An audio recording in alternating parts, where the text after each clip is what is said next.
one of the things about community spirit is what it replaces, which is isolation or loneliness.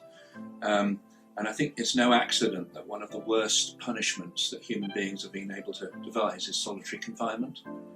And then you think about some people, quite a lot of people, who kind of sit with daytime television as their only company, and then they go shopping, probably once a day, just because it's some kind of human contact, but increasingly that's an automatic till. And there are lots of people, and I've met many of them, who really have hardly anyone in their lives.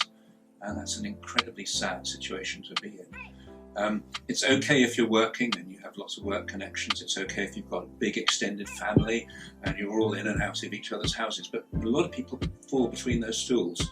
And what they would have is the local community and neighbours. Only if people aren't smiling and greeting and are keeping themselves to themselves, you don't have that. And particularly for the elderly, I would say that the number one thing that one ought to have is a neighbourhood, because those are the people that can, just stick your head in any day if it snows, or how are you, and do you want me to pop to the shop for you, or what have you. You can't really do that if you're an aunt that lives in Dorset or something. So being local is a huge thing, and I think alongside that, for everyone, young families, older people, what have you, there's a lovely sense of belonging. I remember it was a young man, well, about perhaps 40 years old, who told me when they formed a street association, his comment was, it's the smiling that makes the difference. And just going along the street and saying hi and having a little chat gives that sense of belonging.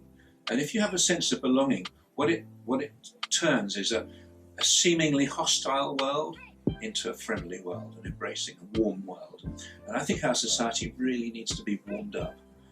It's gone rather cold of late, and I would love to see people smiling and greeting and initiating that kind of warmth of friendship and helping hand and fun and what have you together, which changes the atmosphere of any street hugely for the better.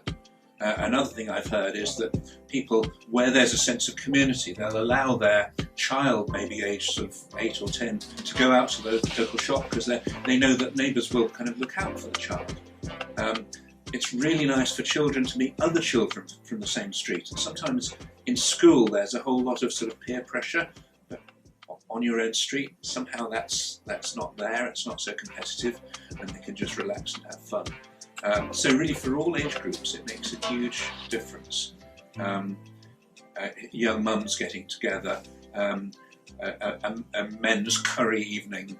There's so much that can be done, including things that like a coach trip to the seaside for a £5 a head or something. If you're together you can do it. You can get grants if you're together.